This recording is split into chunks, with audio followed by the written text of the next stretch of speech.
जय गुरु जी, शुक्राना गुरु जी। गुरु जी के अनमोल वचन। नरेंद्र ढंड अंकल। मुझे पता है भक्त के लिए क्या अच्छा है और कब क्या देना है। गुरु नो कॉन्ट्राडिक्ट नहीं करते, गुरु की बात का खंडन नहीं करते। शिष्य को हमेशा गुरु के वचनों का पालन करना चाहिए। गुरु जी कुछ भी कर सकते हैं, भक्त के बुरे कर्म मिटा सकते हैं, वो ही महाशिव हैं। मैं कुछ और भी मैं कुछ भी और सब कुछ कर सकता हूँ। यदि किसी भक्त का कर्म लेख खराब है, तो मैं उसे घटाकर 10% तक कर सकता हूँ, जबकि 90% का मैं खुद ध्यान रखता हूँ। मैं भगवान हूँ, मैं महाशिव हूँ। मेरे से डायरेक्ट कनेक्शन बनाओ, ब्लेसिंग्स लेकर सीधा घर जाओ। गुरुजी हमेशा अपने भक्तों से कहते थे कि वे बिना किसी मध्यस्थ के उनसे सीधा संबंध रखें और इधर-उधर की ईश्वर की खोज ना करें। उन्होंने इस बात पर भी जोर दिया कि भक्तों को उनसे आशीर्वाद लेने के बाद सीधे घर जाना चाहिए। गुरुजी ही करता है, पर हमें भी अपना कर्म और श्रम अच्छे से करने हैं। करने वाले तो गुरुजी ही हैं, लेकिन हमें भी अपने कर्तव्य निभाने हैं और अपने लक्ष्य को पाने की पूरी कोशिश करनी है। सत्संग करने के लिए संगत की ज्यादा गिनती जरूरी नहीं है। गुरुजी ने हमें बताया कि सत्संग करने के लिए ज्यादा संगत होना आवश्यक नहीं है, और जब भी कोई संगत उनके साथ बैठकर शब्द सुनती है या दिव्य अनुभव बताती है या सुनती है और भोजन करने से पहले उन्हें भोग लगाती है, तो वह सत्संग होता है। खाना आशीर्वादित हो जाता है और लंगर प्रसाद बन जाता है। गुरुजी ने हमें याद दिलाया कि जब भी संगत उनका गुणगान करती है और अपने दिव्य अनुभव साझा करती है, वह सत्संग होता है। उन्होंने मुझे यह भी बताया कि ऐसे समय में संगत जो ग्रहण करती है, वह आशीर्वादित लंगर प्रसाद होता है। मेरी आत्मा से प्यार करो, शरीर से नहीं। गुरुजी ने हमें बताया कि दिव्यता का संबंध उम्र से नहीं बल्कि कर्मों से होता है। उन्होंने हमें यह भी समझाया कि वे किसी भी समय जितने चाहे रूप ले सकते हैं। हमें उनकी आत्मा से प्यार करना चाहिए, शरीर से नहीं। वे बोले कि अगर हमें दिव्यता से एक होना है और उनमें समा जाना है, हमें 9 पौड़ियाँ चढ़नी ही होंगी, जो हमें गुरु या भगवान से एक करती हैं। गुरुजी ने हमें बताया कि वे 8 पौड़ियाँ तो बहुत जल्दी चढ़ा देते हैं और फिर वह भक्त को बहुत प्रतिष्ठा, प्रसिद्धि और सेवा के अवसर देते हैं। तब अक्सर भक्त में अहंकार आने लगता है और उसे लगने लगता है कि वह गुरुजी के बहुत करीब है। अक्सर ऐसा होता है कि वह सोचने लगता है कि उसके पास शक्ति है और भगवान के इतने करीब है कि भगवान उसकी कही गई हर बात पूरी करेंगे।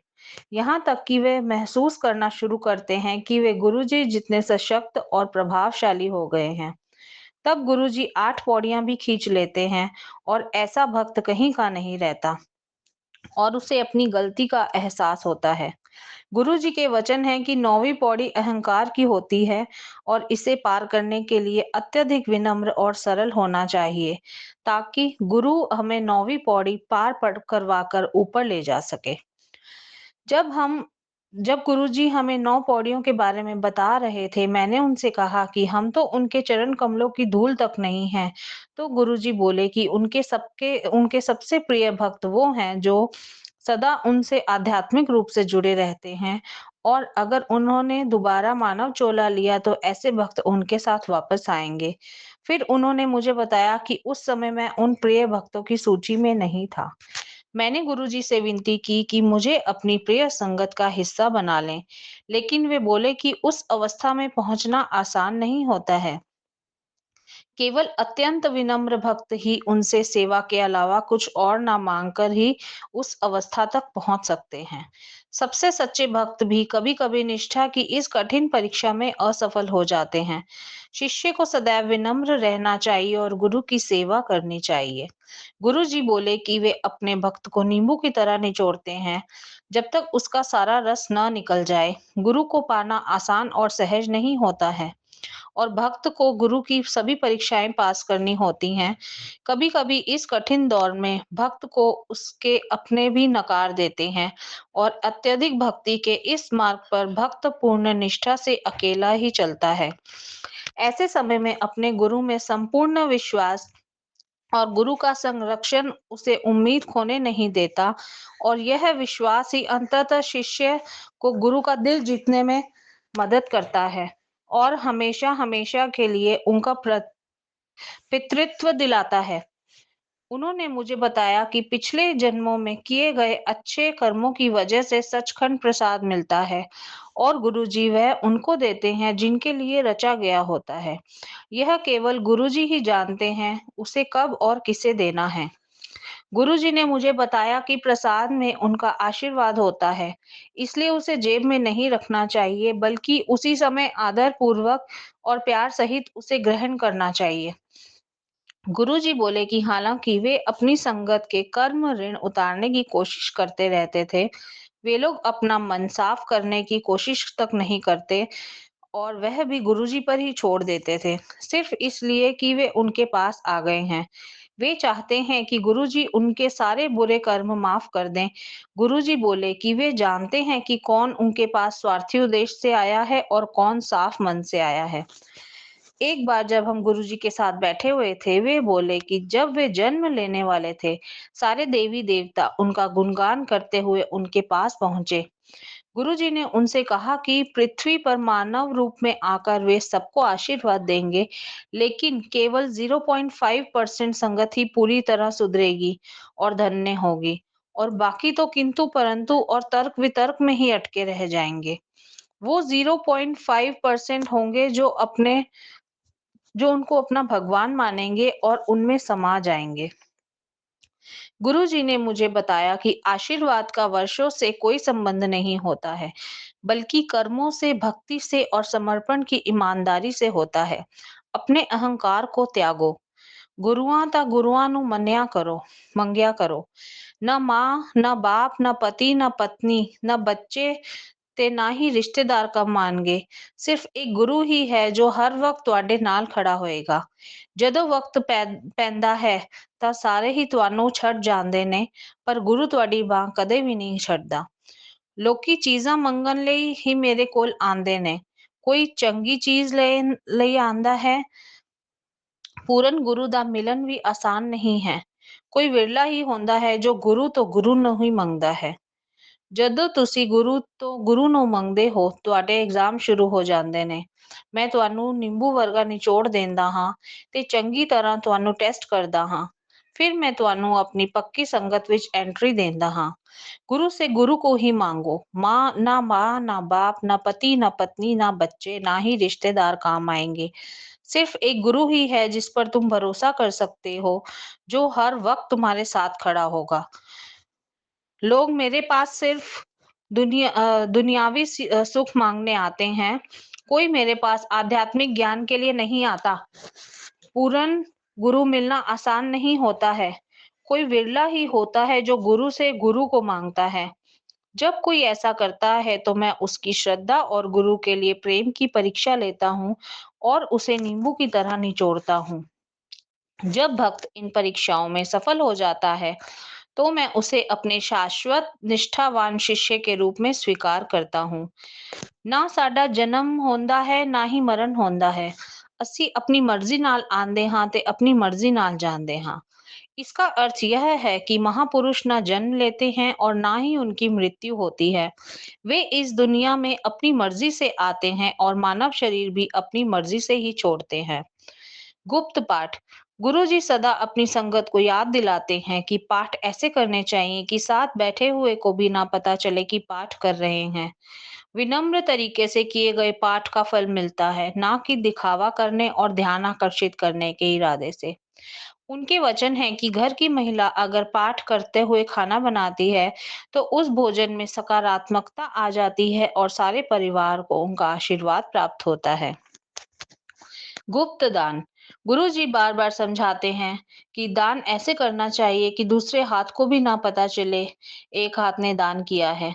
अपने दान के कार्य को प्रचारित करने के वह पूरी तरह खिलाफ थे। अब जब वे पहले से ही ज्यादा सर्वज्ञ हैं, उनके वचन का पालन करना हमारे लिए सबसे कल्याणकारी होगा। गुप्त सेवा। गुरुजी कहते हैं कि सेवा अगर नाम, प्रसिद्धि या कोई और फायदे के लिए की जाती है, तो उसका उद्देश्य विफल हो जाता है उन्होंने इस बात पर भी जोर दिया कि सेवा करते समय या उसके बाद अगर हमने किसी का दिल दुखाया, तो निस्वार्थता खो जाती है और सेवा करने वाले का कल्याण नहीं होता। फिर गुरुजी ने डिम्पल से कहा कि उनसे जुड़ने के लिए ध्यान लगाना ज़रूरी है और इसलिए वे चाहते हैं कि संगत ध्यान लगाए। वे बोले कि ध्यान लगाने और भगवान से जुड़ने के लिए शांत वातावरण बहुत आवश्यक होता है।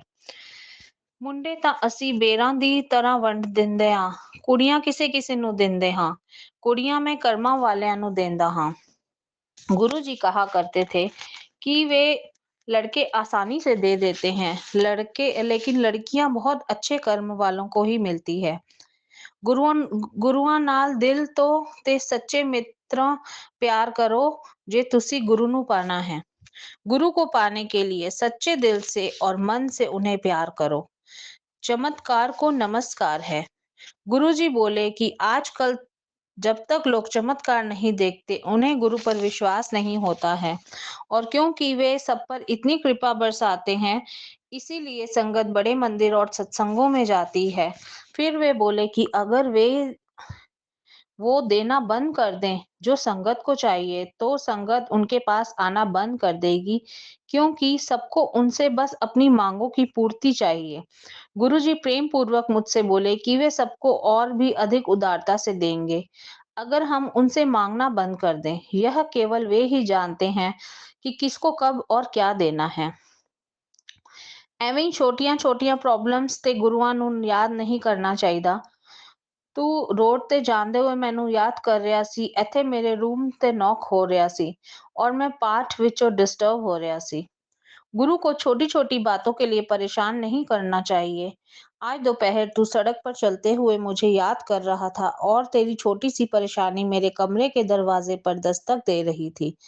उससे मेरा ध्यान भंग हो गया। फिर उन्होंने मुझसे कहा कि वे अपनी संगत के साथ हर पल होते हैं, लेकिन हमें उन्हें छोटी-छोटी बातों के लिए परेशान नहीं करना चाहिए, क्योंकि वे हमारी और औरों की बड़ी परेशानियों का समाधान कर रहे होते हैं। वे बोले कि हमें उनसे तभी मदद मांगनी चाहिए जब कोई बड़ी परेशानी हो और हम सब कोशिश कर चुके हों और हमसे वो हल ना हो रही हो। उन्होंने मुझे इस तथ्य के प्रति सचेत किया कि कुछ कर्म ऐसे होते हैं कि उनसे बचने के बजाय उनसे निपटना ही अच्छा होता है। अगर हम पूर्ण रूप से उनका आशीर्वाद प्राप्त करना चाहते हैं, तो औरों के लिए प्रार्थना करें, ना कि स्वयं के लिए। गुरुजी ने सदा इस बात पर जोर दिया कि अगर हमें उनका भरपूर आशीर्वाद चाहिए, तो हमें स्वयं के लिए नहीं बल्कि औरों के लिए उनसे प्रार्थना करनी चाहिए। गुरुजी ने हमें बताया कर इंसान बहुत स्वार्थी और स्व केंद्रित होता है। दूसरों के साथ सहानुभूति रखने के लिए इच्छा नहीं होती या फिर बहुत कम होती है।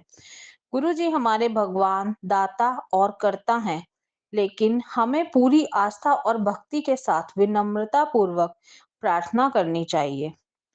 उनकी आत्मा से प्यार करो, शरीर से नहीं। गुरुजी अक्सर हमें याद दिलाते थे कि हमें उनकी आत्मा से प्रेम करना चाहिए, शरीर से नहीं। वे हमें बताते थे कि अगर हम उनकी आत्मा से जुड़ेंगे तो वे हमारे साथ रहेंगे सदा, उसी रूप में जिसमें हम उनका आशीर्वाद प्राप्त करना चाहते हैं। वे अक्सर कहते थे कि वे स्वयं भगवान शिव और गुरु नानक जी की एक ही आत्मा है और संगत को सांस-सांस में उनका नाम जपना चाहिए। गुरु जी हम सबके अंदर हैं, हमें बस अपनी अंतरात्मा पर ध्यान केंद्रित करना है और उन्हें पाना है। गुरुजी बोले कि भविष्य में उनकी संगत बहुत बढ़ जाएगी। गुरुजी बोले कि आगे जाकर उनकी संगत बहुत बढ़ जाएगी, जिस पर मैंने पूछा कि वे उत्तरी भारत के अतिरिक्त कहीं और नहीं जाते हैं, तो उनकी संगत कैसे बढ़ेगी? गुरुजी स्वयं भगवान होने के नाते मेरे भोलेपन पर हंस दिए और बोले कि उनके अनंत रूप हैं और उनके सच्चे भक्त कहीं भी और किसी भी रूप में जिसमें उनकी मान्यता हो, उनकी पूजा करते हैं। फिर गुरुजी बोले कि भविष्य में बड़े मंदिर में उनके दर्शन के लिए लंबी लाइनें लगा करेंगी। मैं ते साईं इक्को हां, मैं और साईं एक हैं। ਆਪਣੇ ਗੁਰੂ ਦਾ ਸਵਾਸ-ਸਵਾਸ ਸ਼ੁਕਰਾਨਾ ਕਰਿਆ ਕਰੋ। ਤੁਹਾਨੂੰ ਲੋਕਾਂ ਨੂੰ नहीं पता मैं ਤੁਹਾਡਾ ਕੀ ध्यान करता हाँ। तुम सबको सांस-सांस में अपने गुरु का शुक्राना करना चाहिए। तुम्हें पता ही नहीं मैं कैसे-कैसे तुम्हारा ध्यान रखता हूँ और आशीर्वाद देता हूँ।